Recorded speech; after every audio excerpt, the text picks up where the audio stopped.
One day, there was a little squirrel who lived in a cave down by a fallen tree. And the squirrel felt, as he went out into the world, he felt the air and he said, oh, you know what?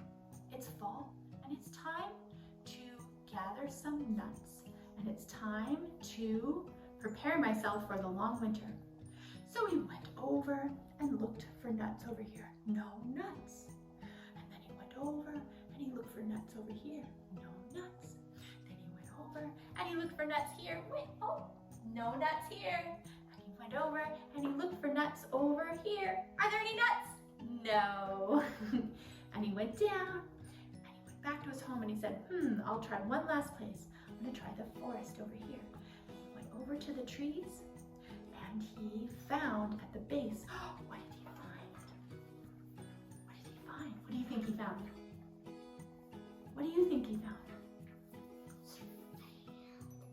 He found nuts and acorns. So many of them, and he was so excited. And he looked inside, he said, wow, so many nuts. How am I gonna bring them home? And he thought and he thought and he thought. And he, oh, is he gonna eat them? Nom, nom, nom, nom, nom.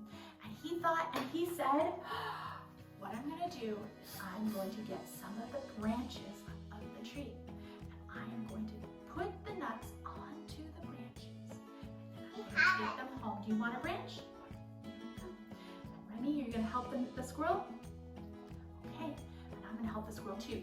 I'm gonna, all of the big nuts, I'm gonna give to Sierra. Okay, these are the big nuts. You can go ahead and start putting them on yours. I'm gonna help Mr. Squirrel. Here, Sierra, I'm gonna give you a big nut. Big nut. I'm gonna help Mr. Squirrel. That is so great. Mr. Squirrel can just podcast. Here's another one. That's a big one. We Whoa. need it. Mhm. We need it. You need